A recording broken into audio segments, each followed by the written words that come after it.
Shalom, shalom, shalom. I want to give all honor and glory to Yahweh, Bashim Yahushua, Brother Yahweh, the servants. Back at again with another video through the Spirit. Another Tuesday, all praise to the Most High. Another Tuesday, all praise to the Most High.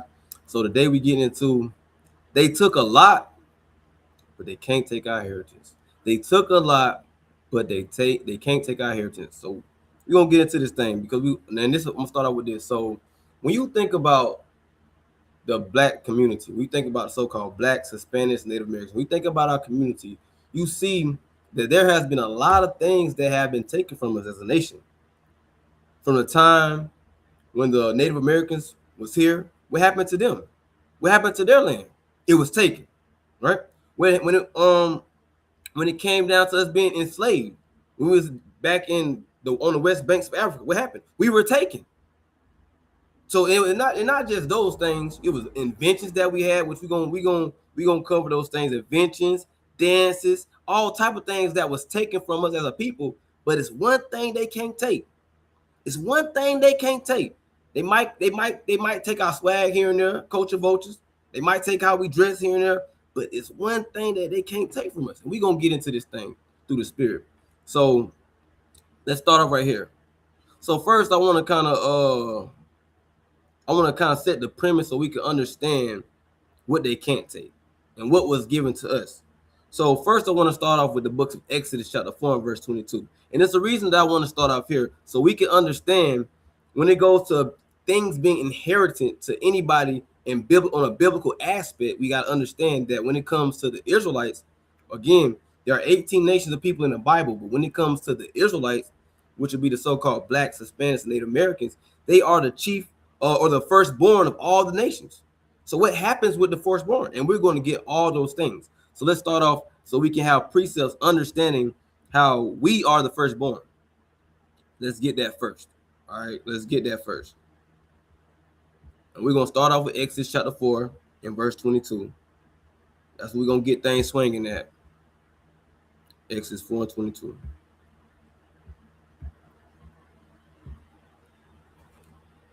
So we go to Exodus chapter 4 and verse 22, and it reads this. It says, "And thou shalt say unto Pharaoh, thus saith the Lord, Israel is my son, even my firstborn."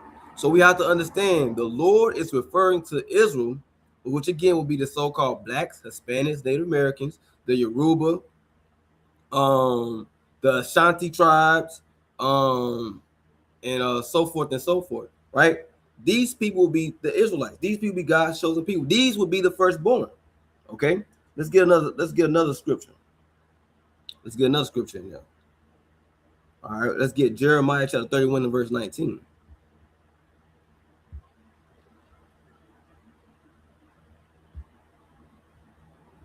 Jeremiah 31 and verse number 19. Let's get that. So it says this. So it's like it, Jeremiah 31 and 9. It says this. It says, "They shall come with weeping, and with supplications will I lead them. I will cause them to walk by the rivers of waters in a straight way, wherein they shall not stumble. For I am a father to Israel, and Ephraim is my firstborn." So you got to understand. So again, we are the firstborn of the Lord. Okay, so what comes with being the firstborn nation? What comes with that? What comes with that? We got to get into it. So now we have to go into the law. We have to go into the law to understand what is due to the firstborn. So we're going to go to Deuteronomy chapter 21. Deuteronomy is when you go, Deuteronomy 21 shows you, okay, what must be done pertaining to the firstborn. Now, when you read this title right here, it says domestic relationships. Domestic relationships, showing you how to deal with relationships. So when you think about it, again, we are part of the Lord's family. We are his children. Okay, so let's go, and we're going to start at verse number 15. So it says this. "If a man have two wives, one beloved and another hated, and they have borne him children, both the beloved and the hated, and if the firstborn son be hers that was hated." So now we're there. It's a situation. This is the law. He might have a woman that he despised. He might have two women. But if he despised this one lady, but the one lady he despised, that's where he get his first kid from. Let's see what happens. Let's see what the Lord say you must do. Because you know, in the world, a wicked Negro will be like, man, I can't stand her. You know, and they'll put more love and energy and time in the children with the woman that he actually love and appreciate. But the one that he despised, he might neglect his children, right? And that's going off. But let's keep going. It says, then it shall be when he maketh his sons to inherit that which he have, that he may not take the son of the beloved firstborn before the son of the hated, which is indeed the firstborn. So it's let you know, the one that's indeed the firstborn has to get the inheritance. That's what it's letting you know. But we're gonna read further. It says, but he shall acknowledge the son of the hated for the firstborn by giving him a double portion of all that he hath, for he is the beginning of his strength. The right of the firstborn is his. So you got to understand, by right, the firstborn is due to receive an inheritance. So when you think about the so-called blacks, Hispanics, and Native Americans, we are due for an inheritance. That is something that you can't say, well, hey, I'm going to choose which child I'm going to give the inheritance to. It does not work out like that, again, according to the Bible. Not according to man, but according to the scriptures. You cannot choose which child you give the inheritance to. It has to be to the firstborn. So now that we have got that premise, I kind of want to share a few things that have been taken from us. And then we're going to jump back into, okay, what can't be taken from us. So I kind of wanted just to set that premise first so we can understand that, hey, we are the firstborn, and according to the law, we are the one that's due to receive an inheritance. Okay, so now I got a couple of videos up, so one, I want to bring this out. So I'm sure y'all familiar with when our forefathers they have had land, and some of their land have been taken away from them, stripped away from them. So I'm gonna get a couple of I'm gonna get some videos. Stop sharing there. I'm gonna get some videos and show, you know what I'm saying, like how they took our land, right? Let's go to it. We're gonna get straight into it. And Lord willing, y'all can hear this. It sounds a bit choppy to me, but Lord willing, it's clear for y'all. So again, now this video is fair use on this video, but just to show and give y'all information how they have taken a lot of things from us. And these are one of the things that has been taken from us. So let's read. Let's watch. 14 million acres of land by the 21st century. So I don't know if y'all was able to hear that, but it said we had 14 million acres of land. 14 million. And this is not counting the land that was already here that pertained to the Native Americans. We know that the so-called white man just raped, robbed, and pillaged that whole thing, right? So let's keep going. 90% of the land had been stolen from them. Now, African Americans only own 1.1 million acres of farmland and are part owners of another 1.07 million acres. Across a century, white farmers and landowners developed multiple ways to take African Americans' land, using methods such as violence, heirs property, tax sales, and Torrens acts. All right, so they took a crafty counsel to take the land that we had from us. We started off having what they say about 14 million acres. Now we're down to a collective of having 1 million acres. Now I'm going to go and show a video of one of the tactics that they use to take the land from our people. And it says, and then one of those tactics was air property. So we're going to go and we're going to look into one of the tactics that they use to take the land from us. Millions of acres were taken from black families through a legal loophole known as air property, and it's still happening today. Follow to learn how black generational wealth has been legally stripped away. When many black landowners died, they were denied access to legal resources and often left no wills. Their land became heir property, jointly owned by all descendants. White developers and speculators exploited this system by locating a single distant heir, purchasing their small share for next to nothing, then forcing a partition sale. One sale wiped out entire families' ownership overnight. Courts overwhelmingly sided with outside buyers, even when dozens of family members objected. Speculators deliberately targeted black-owned land because the law offered families almost no protection. Those who tried to fight back were buried under legal costs they could never afford to match. So they systematically took the land from us. They created a system where they would easily take the land from so-called blacks. And it was done with the Hispanics, and we know it was for sure done with the Native Americans as well. So with that being said, right, I'm just showing a few things that was taken from us. Land was taken from us. Not only that, we're gonna go on the lighter side of it. Even when it comes to hip hop, when you think about hip hop now, it's not the same as it used to be. Now this video is gonna be on a little bit of the lighter side, but just to show you that how when it comes to these people, they're vultures. They gotta always take something, but it's always one thing which we're gonna get through. We're gonna get into that they can't take. Right, so we're gonna show y'all. I'm gonna show y'all what hip hop. Now this is all fair use. This is what hip hop used to be like. This is how they used to. This is what the hip hop dances used to be like. All right, let me show y'all something. For yeah, this for the you might be you let's say the for you young folk that might never seen this before, you know. Let me go ahead and do this. Let me show y'all this right here. Not only did they take land from us, they took and we're gonna get to more things, but we gonna go light real quick. We're gonna go light real quick. And it's fair use right here. Here they even took these. Check this out.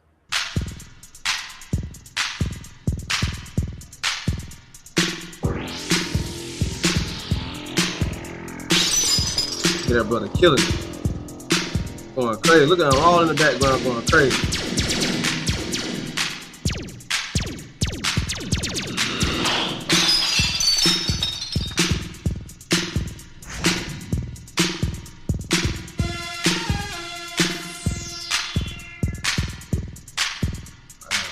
Crazy, they're going crazy. Now I'm gonna show you what it is now. You look up hip hop dances now. Look at this. Look at this mess. That's what it was back then. Look at it now. Let me stop sharing and pull this joint up so I can show y'all that when it comes to us as a nation of people, they always gotta take something. Let's go to this. Right now, again, we keeping it light right now. But we're gonna get all right. So here it is. Let me show y'all something. Damn, baby, all I need is a little bit. And again, fair use. But excuse me, matter of fact, I'm just gonna mute this. Y'all can just see the move though. Look at this, man. Look at this, man. This is crazy. Man. Look at this. Again, I say that to say it's always something they gotta take. Even if we started first, we might be doing it first. They always gotta take something, but that's in their nature. It's in their nature to be a thief. Let's go to matter of fact, let's go to now we're about to get into some scriptures. I just want to kind of show some videos and show some examples of how they've taken a lot from us. But it's one thing they can't take. But I want to go to this precept right here so you can understand the nature of these people. When you understand the nature of the people, you won't be surprised as to why they do the things that they do. So let's go to Habakkuk chapter 2.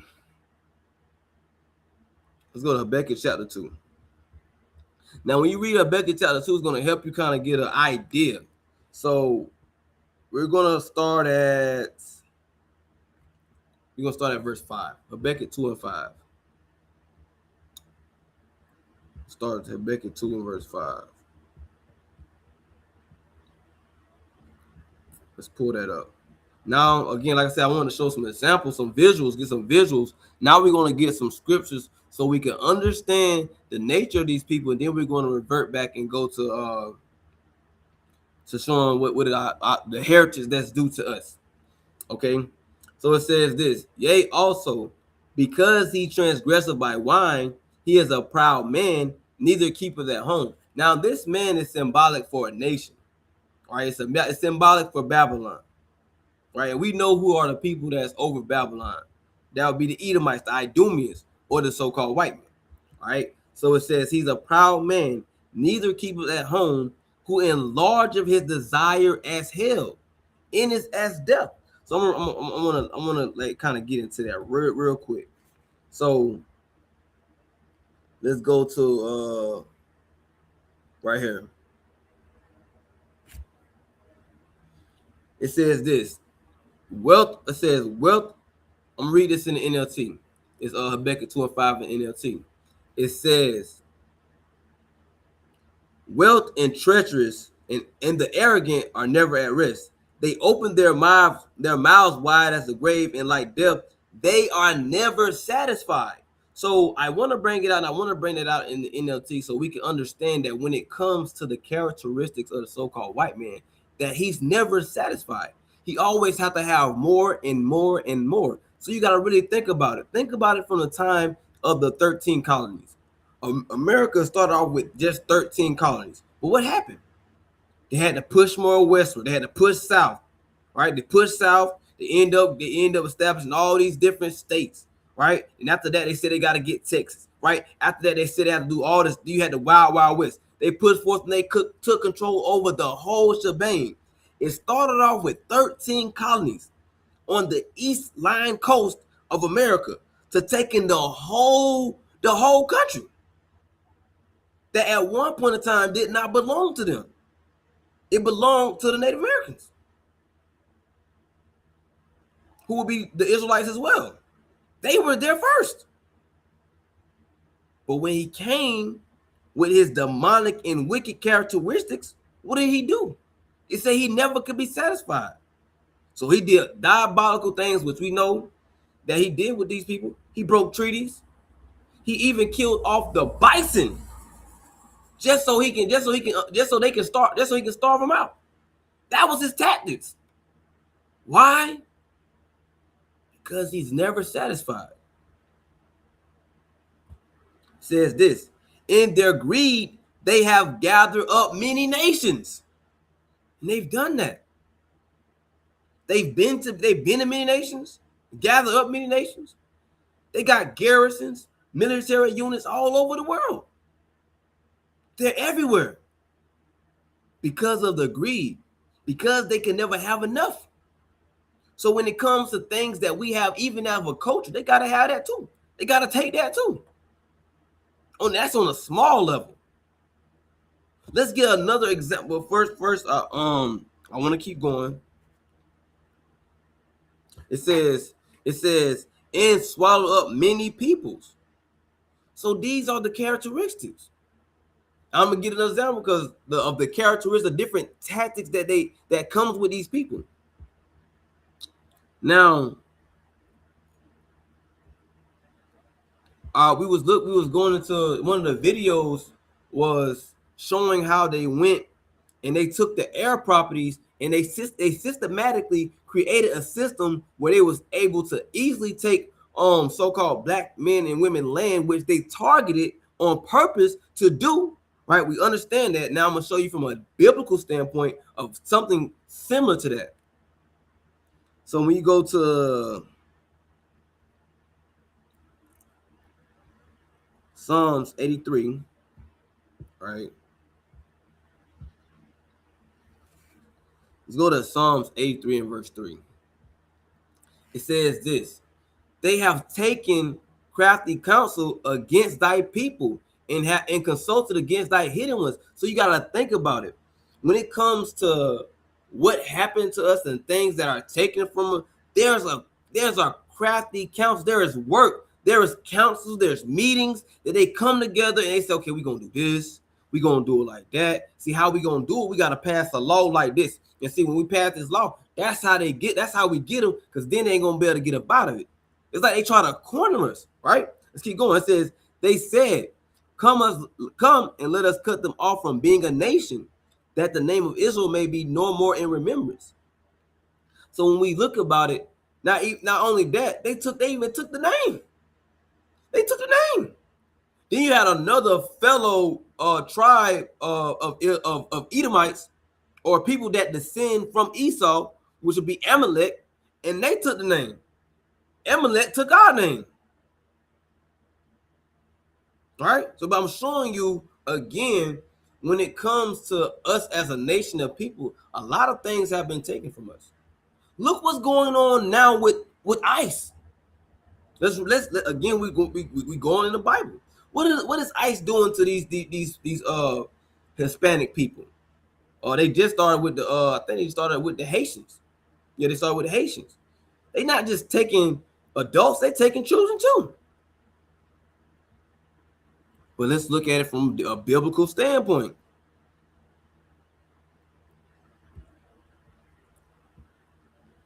Let's go to Deuteronomy chapter 28, and let's go to verse 32. Check this out.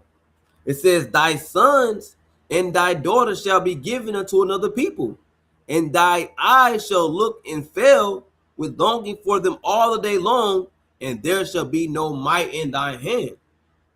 So Lord said, as a form of punishment, because when you read Deuteronomy chapter 28, that goes, well, when you start at verse 1, it starts off talking about the blessings that we will receive from the Lord if we did right, if we listened and was obedient.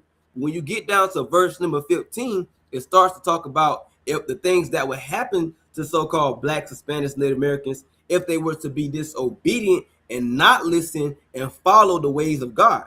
So we go into these different punishments. So one of the punishments that he said would happen to them is their children will also be taken. And we see that has happened in the transatlantic slave trade, where they would take children, take them to different plantations, or they'll take the fathers and take them from, or the mothers and take them. They would split the families up. The same thing is going right now with ICE, CPS. It's again, so when it comes to our community, there are a lot of things that it has been taken. And one of the things not only have been taken, but not just the our land, our dance moves, our children, our families, even our lives. Even our lives. When you look at the different things that's going on right now, look what happened to Nolan Wells. Look what happened to that young brother in South Carolina, North Carolina. All these lynchings that have been going on. It was a few of them going on in Mississippi. They don't just stop at just taking your dance moves and your land and how you talk and all that, your lingo and how you dress. They even take your life too. Yeah, take your life. Let me read that.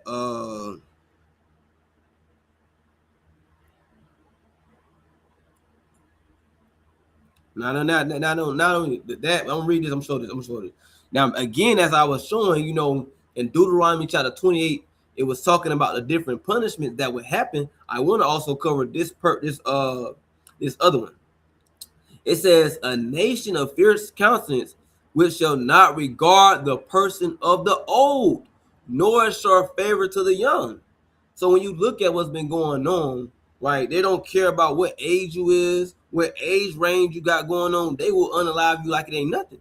Then they try to justify themselves and saying, oh, it was this, or it was that, or it was just, we don't know what happened. He just gone. Like, it's crazy. And he shall eat the fruit of thy cattle in the fruit of thy land until thou be destroyed, which also shall not leave thee either corn, wine, or oil, or the increase of thy kind, or the flocks of thy sheep, until he have destroyed thee. And then we look at what happened to the land and the things that was taken from the Native Americans. All that cattle, all those bison, they took all that. They took all of it. But again, we're seeing two things. We're seeing the punishment that God said would happen to his people for their disobedience, and we're also seeing the nation that is actually have done that to his people. Okay. So now let's deal with the inheritance, because we're seeing the different things that they have taken from us as a people. Let's deal with this. Not only before I go there, I also want to cover this. So if y'all was even when it comes to for those that know about history and things like that, for instance, like music. When you think about rock and roll, right? A lot of people one of the first thing that people pop in mind, the king of rock and roll was Elvis Presley. But what about before then? Right? What about before then? Now I'm gonna just kind of just a little. I'm gonna show you a little bit of the pioneers before there was an Elvis Presley, before there was the Beach Boys, before there was all these different big name white artists. Before it was them, it was us. We did rock and roll first. We did that. But again, when it comes to what has been taken from us, they don't just stop at land in our lives. They'll take it all. Why? Because again, we read in Habakkuk, they can never be satisfied. But again, we're gonna get to the one thing they can't take. All right, yeah. Sister said no Chuck Berry. All right. Sister know about that. Chuck Berry. But let's get into it though. I'm gonna bring out this thing right here. So it says this. It says the first black rock and roll musician. So it says, while no single person can be credited for the first rock and roll musician, Sister Rosetta Tharpe is widely recognized as one of the earliest and most influential black pioneers who helped shape the genre. A self-taught guitarist and gospel singer, she began performing in churches at age 6 and later became a guitarist in rock and roll. Right? Let's keep going. This letting you know with the pioneers. Tharpe's 1945 recording of Strange Things Happening Every Day is often cited as the first rock and roll record. Check that out. That was first cited as the first rock and roll record, and it was by a sister. She blended gospel with blues and R&B, creating a sound that was both spiritual and electrifying. Her style directly influenced later rock and roll stars such as what? Little Richard, Chuck Berry, Elvis Presley. Now, we ain't even gonna get into Elvis Presley, man, but Elvis Presley, he took what these people had. Like, for instance, when you're going to actually go to Chuck Berry, the thing that Elvis Presley doing, Chuck Berry was doing that. A good movie to watch will be Cadillac Records. If you ever see Cadillac Records, it'll kind of put you on game of how Chuck Berry was and his whole thing. All right. So again, as we talk and say, well, they taken a lot from us. Yes, they have taken a lot. They've taken land, they've taken our lives, taken our children. Again, the hip hop scene, the rock and roll scene, they've taken a lot. So let's deal with the thing that they can't take, because that's the most important thing. Now we finna get into that. That's the most important thing, what they can't take. Now let's start off with Sirach chapter 24 and verse 8. We're gonna talk about this thing. Now again, we started off, right? We started off how understanding that when it comes to the so-called blacks and Spanish Native Americans, that we were categorized as God's firstborn. That's what the scriptures say, right? So let's keep going. Let's keep going with that. By understanding according to the law that the inheritance was to be received by the firstborn. We have to understand that. Okay, so let's go to Sirach chapter 24 and verse 8. So we're gonna go to right there. So we got Sirach 24 and 8. It says this. It says, so the creator of all things gave me a commandment, And he that made me caused my tabernacle to rest, and said, let thy dwelling be in Jacob, and thy inheritance in Israel. So when it's coming to or dealing with the word inheritance, and we got to understand what is the inheritance? What is the thing to be inherited? What is this thing that the Israelites are waiting for to receive? So we're gonna get into those things.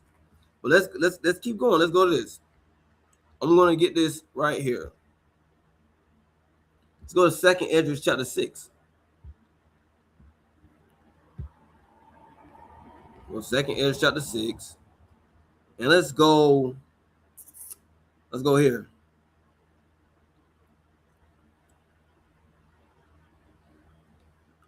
It says this. I'm gonna start at verse 57. It says, now, O Lord, behold, these heathen, which have ever been reputed as nothing, have begun to be lords over us and to devour us. And a part of them devouring us as a nation is again what? Taking our land, taking our children, unaliving us at a rapid rate, so many things, pushing their different agenda and systematic destruction upon us. All right, let's keep going. But we thy people, whom thou hast called thy firstborn. So again, when we're seeing about we the people, and the people, the Israelites, they are referred to as the firstborn. Thy only begotten is not mentioning the other nations. See, a lot of our people, not a lot of our people, some of our people, they're willing to give away what has been given to us. They're willing to give it all away. But we have to understand you can't give this away. The Most High have given to us, and is for us. It says, thy fervent lover are given into their hands. So we are the fervent lover of God, the so-called blacks, Hispanics, Native Americans. No man could take that away. They can't take away our position and how the Most High sees us. They can't take that away. Yes, we fell short because of our disobedience. Yeah, we made God angry, but that doesn't mean that he forgot about us. It doesn't take away that we're still the firstborn. Yeah, we might be at the bottom of society. We might not have all the riches. We might not have this, that going on, but we're still the firstborn of God. We still have a heritage to look forward to. That's the kingdom. But it says, if the world now be made for our sakes, why do we not possess an inheritance with the world? How long shall this endure? Why? Why do we not have our inheritance right now at this very moment? Because of our disobedience. But we have to understand that that inheritance is coming back. We're going to receive that. Well, the elect. I'll say that, rather, I'll say it like that. The elect is going to receive the inheritance. So let's stop right here. And I thought of something I want to go to. All right. I want to go to this right here so we can understand this. Let's go to this. Let's go to this precept right here. To understand again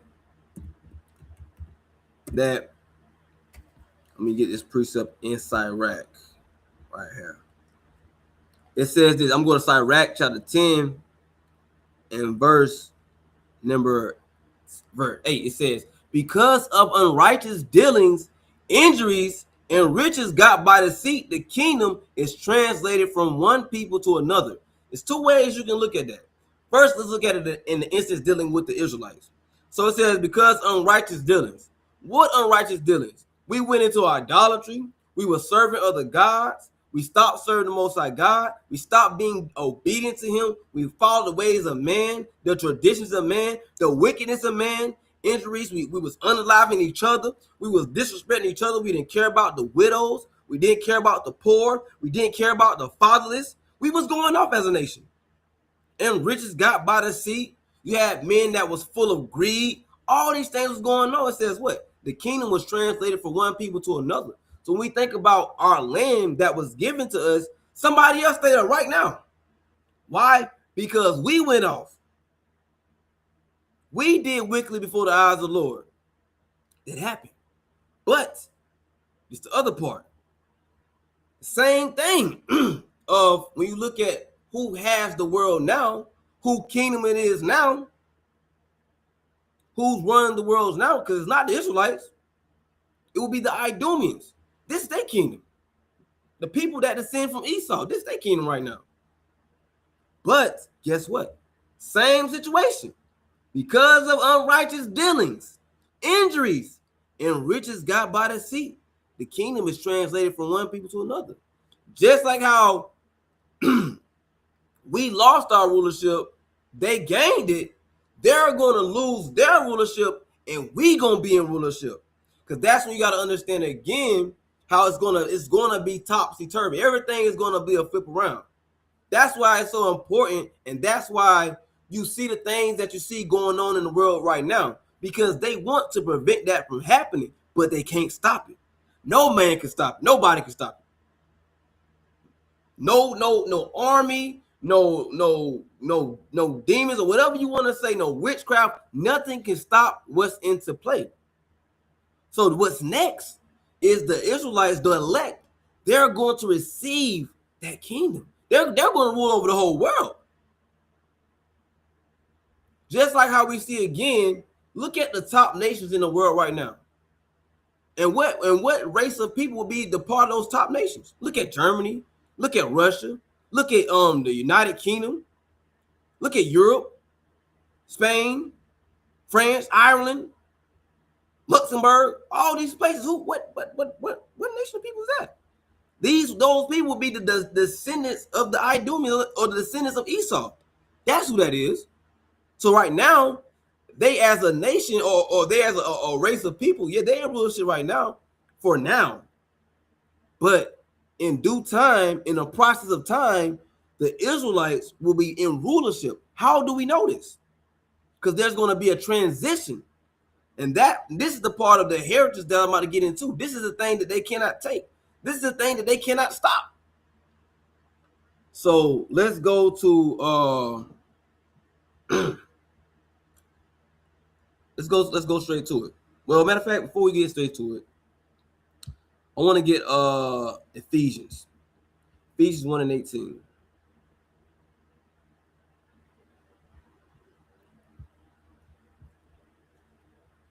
Ephesians chapter 1 and verse 18.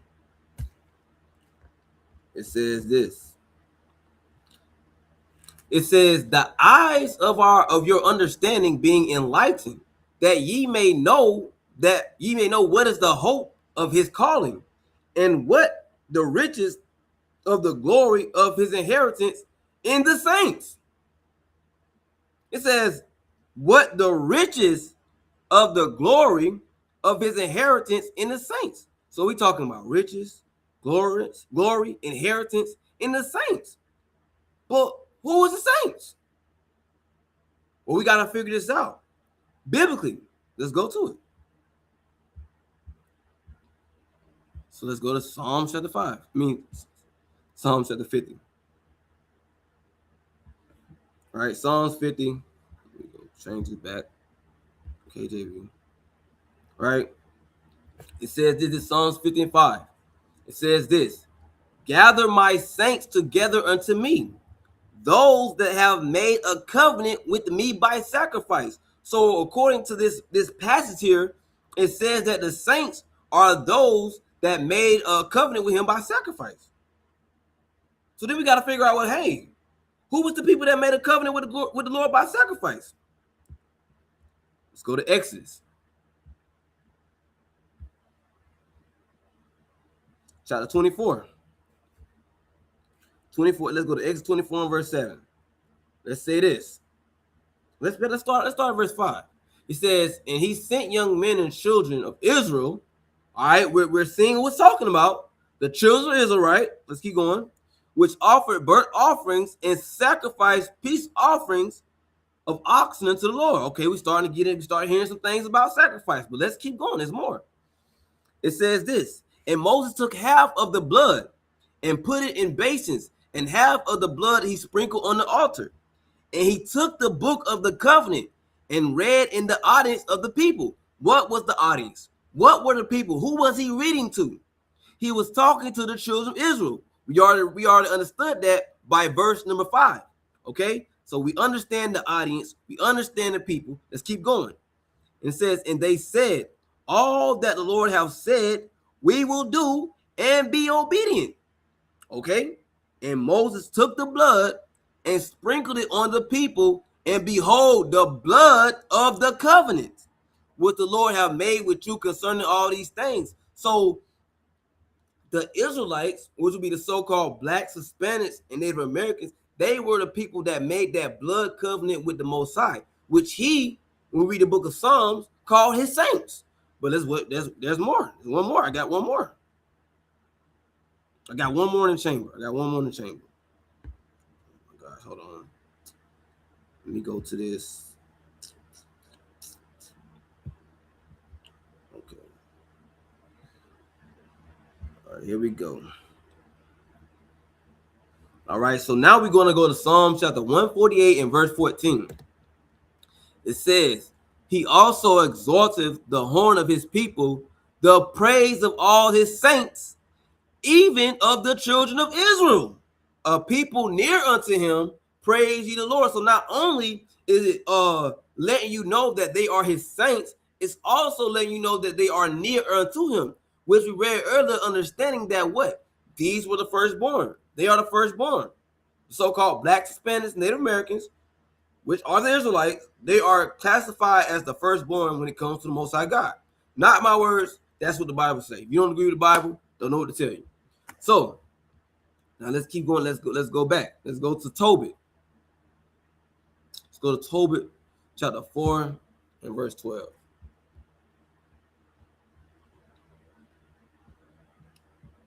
Tobit chapter 4 and verse 12.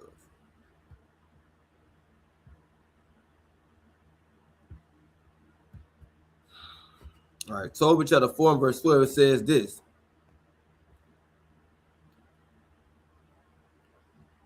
It says, beware of all whoredom, my son, and chiefly take a wife of the seed of thy fathers, and take not a strange woman to wife, which is not of thy father's tribe. For we are the children of the prophets, Noah, Abraham, Isaac, and Jacob. Remember, my son, that our fathers from the beginning, even they that all married wives of their own kindred, were blessed in their children, and their seed shall inherit the land. So it's saying their seed, the people that descend from Abraham, Isaac, and Jacob, the so-called blacks, Hispanics, Native Americans, we descend from Abraham, Isaac, and Jacob. Okay, Jacob's name was changed to Israel. That's why we call ourselves the Israelites. Okay, but it says they shall inherit the land. So hold on now. Let's go back to this. What land? When are they going to inherit it? That's the better question. Let's go to Isaiah chapter 14, verse 1. Check this out. It says this. For the Lord will have mercy on Jacob and will yet choose Israel and set them in their own land. So it says there's going to come a time that the Israelites going to return to their own land. Now check this out. The stranger shall be joined with them, and they shall cleave to the house of Jacob. And the people shall take them and bring them to their place. And the house of Israel shall possess them in the land of the Lord for servants and handmaids. This is a future prophecy that the Lord say is going to happen to the Israelites. One of the things that's going to happen, or their inheritance, is to get their land back. The Israelites are going to get their land back. Yes, they're oppressed right now. Yeah, they're going through these curses right now. But the elect, they're going to receive that land. They're going to get salvation. They're going to be in the kingdom. They're going to have servants and handmaids. It says, and they shall take them captives whose captives they were, and they shall rule over their oppressors. This is what the Bible says. Right? It says, and it shall come to pass in the day that the Lord, in that day, that the Lord shall give thee rest from thy sorrow, and from thy fear, and from the hard bondage where thou wast made to serve. That's a clear indicator of who is talking about. Who had the hard bondage? Who was in bondage over the so-called white man for hundreds of years? who was in bondage under the sub-Saharan slave trade by the Arabs for 600 years. The so-called blacks, us. So when it comes down to who the inheritance is and who's going to get the inheritance, it will be the Israelites, so-called Black, Hispanic, Native Americans, but not just any Israelite, the elect, those that are obedient. Not because you just say, "Oh, I'm an Israelite, so I'm gonna get it." It don't work like that now. Let's go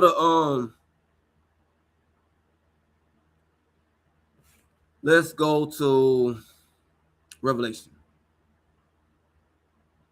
and this is in the very last book.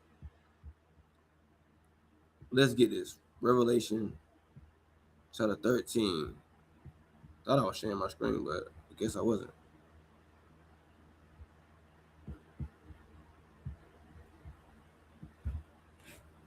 All right. So it's Revelation chapter 13, verse 9, classic precept. It says, if any man have an ear, let him hear, let him understand. He that leadeth into captivity shall go into captivity. He that killeth with the sword must be killed with the sword. Here is the patience and the faith of the saints.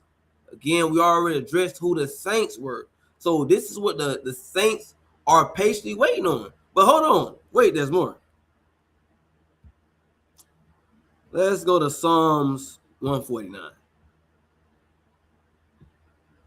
Let's go there. Talk some more about this. It says this. It says this. This Psalms 149, and this whole thing goes so crazy right here. But man, I gotta read because again, this is going into the heritage that we're talking about, the kingdom, inheriting the kingdom, getting the kingdom, things of that nature. It says, let Israel rejoice in him that made him.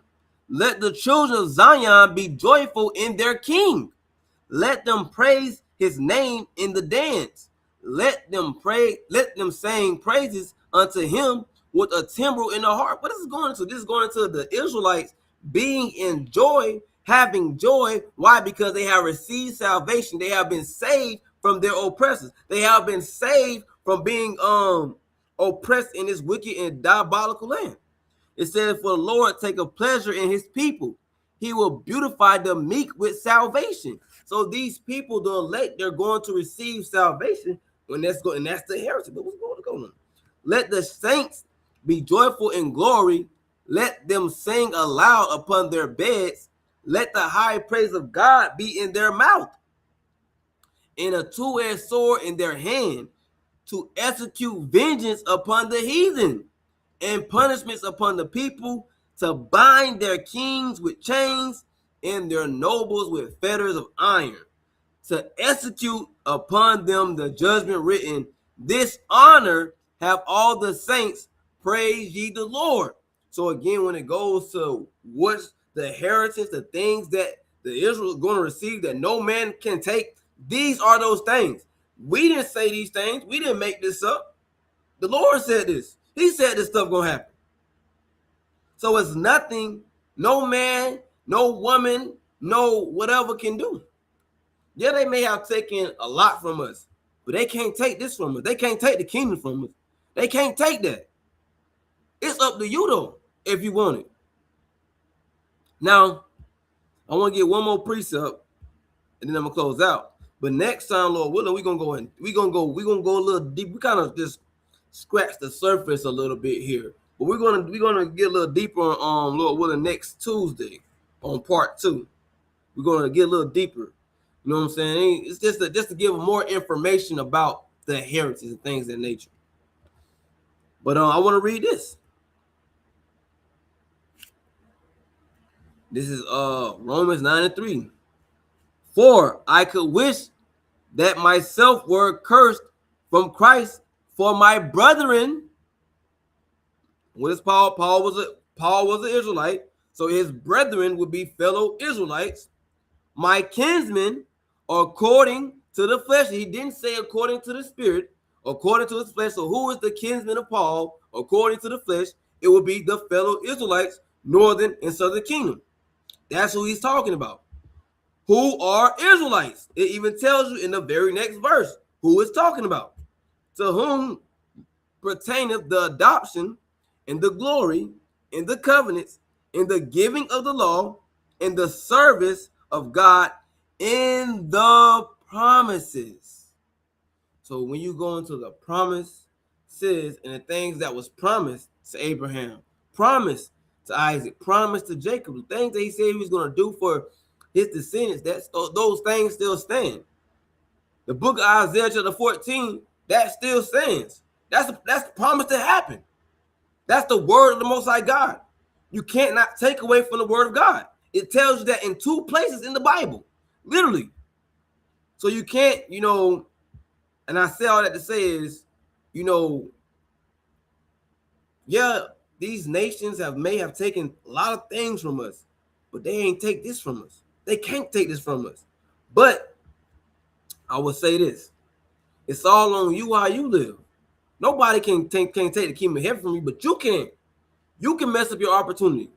You can mess it up for yourself by how you moving, the decisions you make, the time that whatever you like to spend your time doing.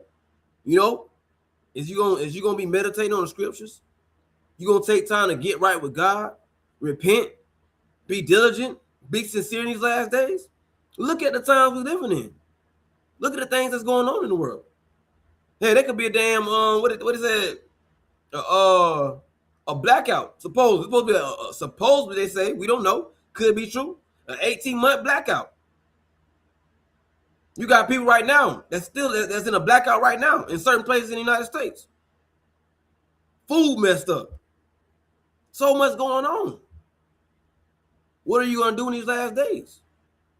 What's gonna be your focal point in the last days? Nobody can mess it up but you.